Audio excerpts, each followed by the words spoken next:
ہاں ہاں بولو، ہاں بولو۔ جو ہے تکلیف خدا کی طرف سے ہوتی ہے، ٹھیک ہے، تو اس پہ بٹان چاہیے خدا کا حکم، تو سجدے کے آپ نے کہا کہ خدا کی طرف سے، اس کا مطلب ہے اس کی طرف سے بھی تکلیف ہو سکتی ہے، ہاں اس کی کیا پہچان ہے کہ کون سی تکلیف خدا کی ہاں طرف سے؟ بیٹھو، اچھا سوال کہ اگر تم اپنی زندگی کو اپنی محنت کے حوالے سے کام رکھنا چاہتے ہو تو پھر اسے بناؤ جیسے بنا سکتے ہو۔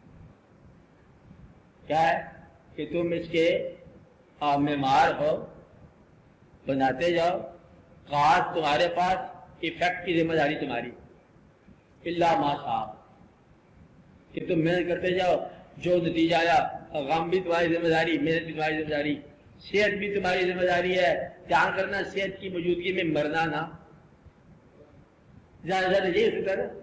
مطلب ہے کہ جو محنت کرنے والا ہے یا کوشش کرنے والا ہے، چانس یا اتفاق یا قسمت یا ڈیسٹنی کو زیادہ نظر انداز کرتا ہے۔ اب یعنی کہ یہ تمہارا اپنا چوائس ہے، تم چلتے جا رہے ہو۔ وہ آدمی جو ہے اپنی تکلیف کو اپنی طرف سے سمجھے، اور جس نے اپنے آپ کو اس کے سپرد کر رکھا ہے وہ راحت کو بھی اس کی طرح سے سمجھے گا اور رنج کو بھی اسی کی طرح سمجھے گا۔ یہ تکلیف کے پہچان نہیں ہے، یہ جس پر تکلیف آ رہی ہے اس کے مزاج کسے پہچانا جائے گا۔ آپ سمجھ رہے ہیں نا کہ یہ چیز کدھر سے آئی ہے؟ یہ اس کی طرف سے ہے، وہ آدمی جو اس کا ہو اس پر اس کی طرف سے آتی ہے، اور جو آدمی اپنے حوالے ہو اس پر اپنے حوالے سے آتی ہے۔ آپ اللہ تعالیٰ کی آیت کی طرف دیکھو، غور فرماؤ۔ ایک جگہ اس نے فرمایا کہ آپ پر تکلیف نہیں آتی الا بما کسبت ایدیکم، مگر جو کسب کیا تمہارے اپنے ہاتھوں نے۔ کیا کہا؟ نہیں تکلیف آتی مگر جو کسب کیا تمہارے ہاتھوں نے، تکلیف تمہاری طرف سے ہی تمہارے اوپر آ رہی ہے۔ اور ایک جگہ پر اللہ نے فرمایا کہ اللہ باذن اللہ، تکلیف نہیں آتی مگر اللہ کے حکم سے۔ اب یہ دو مزاج ہیں الگ الگ، ایک تو آیت جو دونوں پر نہیں استعمال ہو رہی، مزاج ہے دونوں۔ اگر آپ یہ سمجھ رہے ہو کہ آپ کی اپنی زندگی اپنے دم سے بنتی جا رہی ہے تو پھر اپنی زندگی کو اپنے حوالے رکھو، لیکن وہ جو کہتا ہے کہ اللہ باذن اللہ، تکلیف کو باذن اللہ سمجھنے والا جو ہے نا، وہ پھر رنج کو رنج نہ سمجھے، رنج کو عطا سمجھے۔ دوسرا آدمی رنج کو غلطی سمجھے اپنی، کہ مجھ سے کوئی غلطی ہوگی، پھر ٹرائی کرے، پھر غلطی ہوگی، پھر ٹرائی کرے، پھر ٹرائی کرے، حتیٰ کہ زندگی ختم ہو جائے۔ اور جو پہچان والا ہے وہ کہتا ہے خیر جاؤ، یہ میرے بس کی بات نہیں، یہ حوالے ہی کر دو اس کے، لے یار حوالے رب دے، اچھا سارے بدلے رب کے حوالے کر دی۔ جس نے اپنے آپ کو خود اللہ کی تعبیر میں دے دیا، وہ آدمی رنج پر رنجیدہ نہیں ہوتا، غم میں غمگین نہیں ہوتا، اور تکلیف میں تکلیف زدہ نہیں ہوتا۔ وہ آدمی جانتا ہے کہ یہ اس کی طرف سے مہربانیاں ہیں، تکلیف جو ہے یہ اس کے تقرب کی بات ہے۔ اس لیے ان لوگوں کو کبھی بھی آپ گلہ کرتے ہوئے نہیں دیکھو گے کہ انہوں نے کبھی گلہ کیا ہو، جو اس کے ہو گئے۔ اور وہ لوگ جو ان کو اللہ کی تقرب کی راہ نہیں ملی ہے، اور وہ آدمی پھر گلہ بھی کرے گا، شکایت بھی کرے گا، اور کوشش بھی کرے گا، اور پھر گرتا بھی جائے گا۔ بزرگ کا قول ہے، ایک بزرگ کے پاس اس کے گئے چاہنے والے مرید، دعا کرو جی ہمارا بیٹا بیمار ہے، یہ بیمار ہے، وہ بیمار ہے، دعا کی، ٹھیک ٹھاک ہو گئے۔ ایک مرید چاہنا تھا، کہتا ہے جی آپ بھی تو بیمار ہو، آپ اپنے لیے دعا نہیں کرتے ہو؟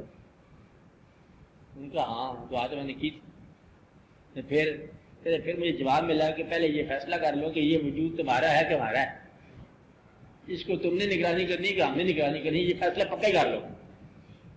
پھر میں نے کہا کہ تیرے ہی حوالے۔ جب اس کے حوالے کر دی تو پھر مداخلت چھوڑ دو، اور جب اپنے حوالے کیا ہے تو پھر وہ کیا مداخلت کرے گا۔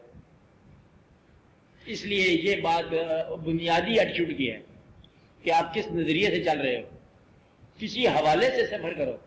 بلکہ سب سے اچھا سفر زندگی کا وہ ہوتا ہے جب زندگی میں زیادہ چوائسز نہ ہوں۔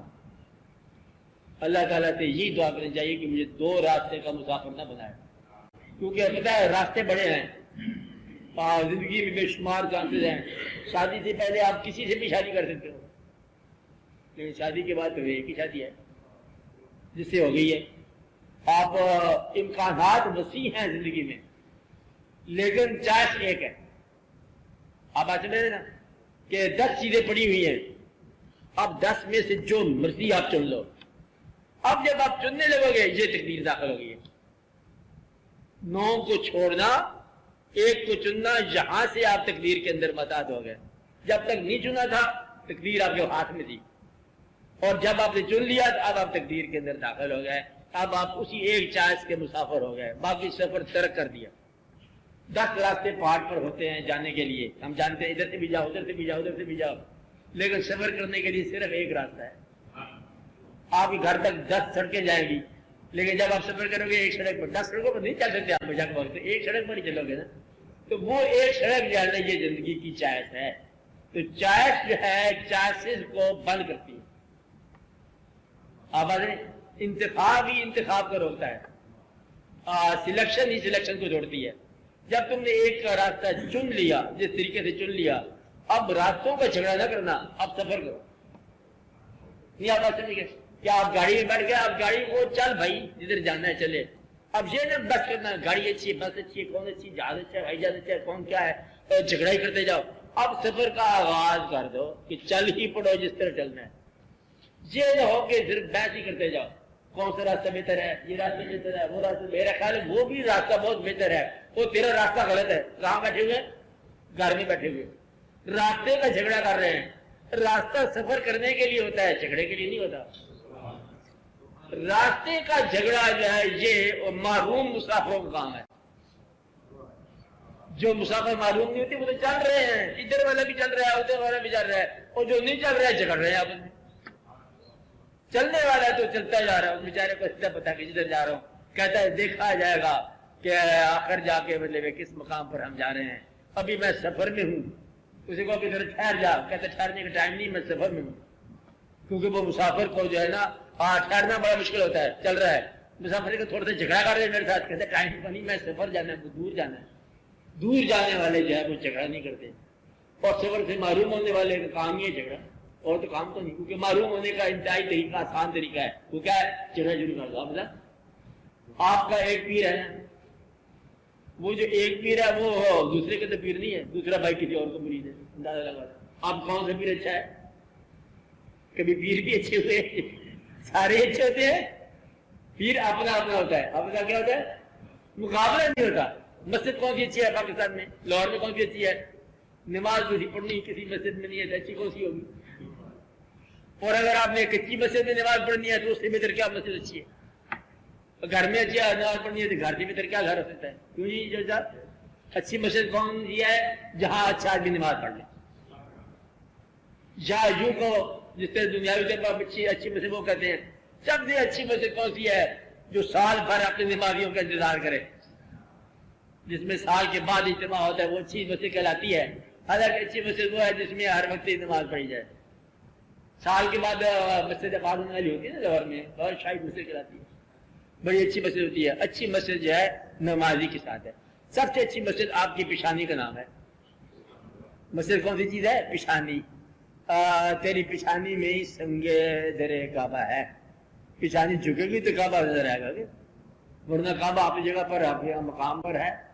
تو اللہ جو ہے ماننے والوں کے لیے ہے نا، باقیوں کے لیے تو ہے، لیکن نہیں مانو ہے تو آپ کو اللہ سے بیٹھ کیا کہ میں خدا کو بنوا رہا ہوں، مانتا نہیں تھا خدا کو، میں مکہ مارا اس کو، کیا مکہ مارا؟ اور طاقت تمہارے کو تو کمزور کیا بنوائے گا؟ تو اسلام کی حفاظت کر رہا ہے تو پھر تیری حفاظت کون کرے گا؟ اسلام تیری حفاظت کرے گا. تو مہربانی کر اسلام کی حفاظت نہ کر. تو اس لیے اس آدمی کو کمزور سمجھو جو بڑی چیز کی اپنے ذمہ حفاظت نہیں دیتا ہے. میں آسمان کی حفاظت کرنے لگا ہوں، نہیں میں اللہ کی حفاظت کرنے لگا ہوں. آپ سمجھ رہے ہیں؟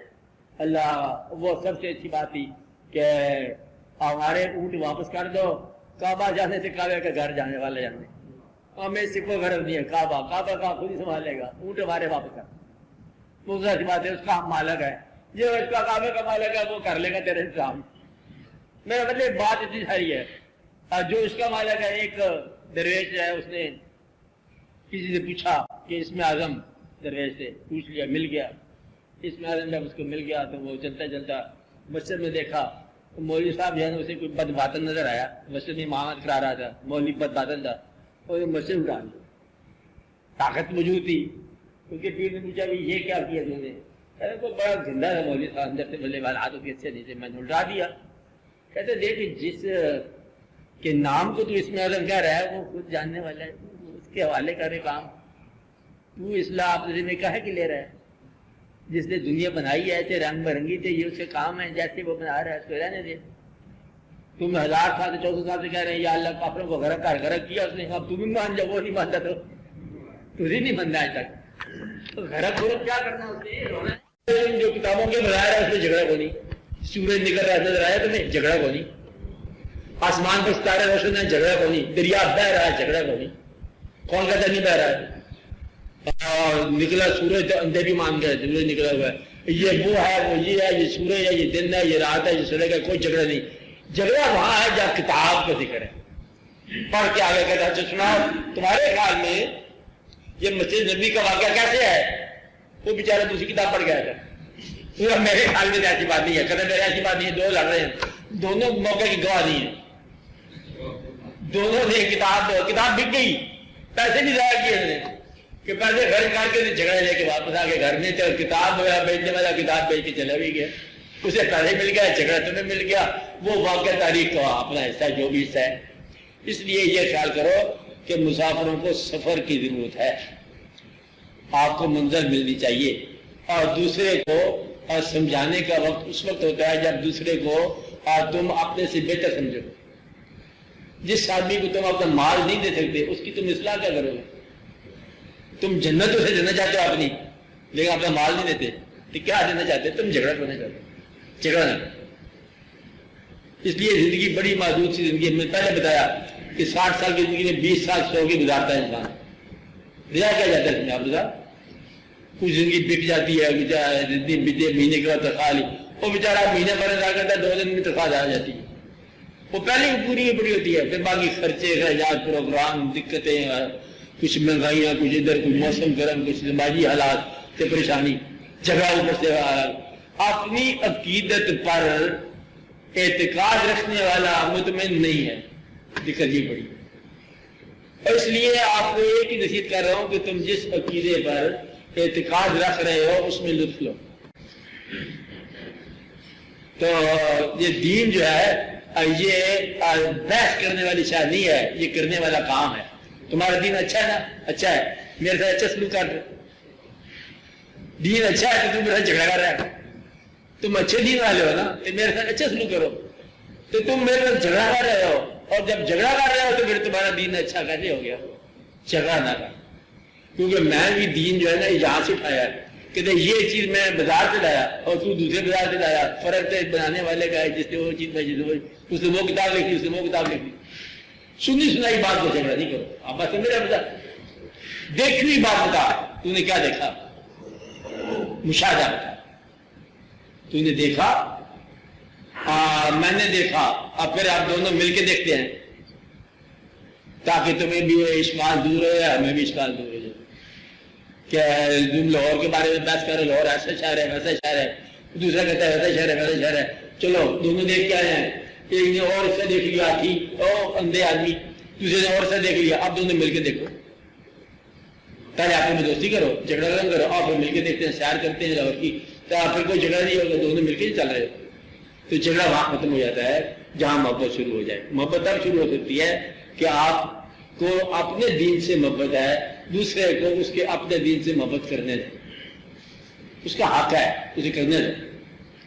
یہاں آپ کے ذمہ کام لگایا تو اس کی اصلاح کر دو، محبت کے ساتھ کر دو اصلاح۔ بیچارہ غریب آدمی ہے، فاقے میں، اس کو پیسہ دے دو، اصلاح ہو جائے گی اس کی۔ تو یہ ہے واقعہ۔ اس لیے اللہ تعالیٰ نے فرمایا کہ آپ کو سمجھ نہیں آتی ہے کہ میری راہ میں آنے والے میرے پاس ہی ہوتے ہیں، یا میں ان کے پاس ہوتا ہوں، تو میرا ذکر کرتے ہیں، میں ان کا ذکر کرتا ہوں۔ گھبرایا نہ کرو، تم لوگ بیدار ہو جاتے ہو کیونکہ تم راہ آشنا نہیں ہو۔ اللہ کے پاس جانے کے لیے یہ شرط ہے، اللہ کہتا ہے کہ میرے قریب آنے کی یہ شرط ہے کہ اس آزمائش سے گزرو، تو جو میرے پاس آنا چاہتے ہیں آزمائش سے گزر جاتے ہیں، تم دیکھتے رہتے تم ان کا افسوس کرتے ہیں تو کہ یہ بیچارے پر کیا گزری سے گزری، کہتا ہم خود ہی آئے، یہ واقعہ ہوتا ہے۔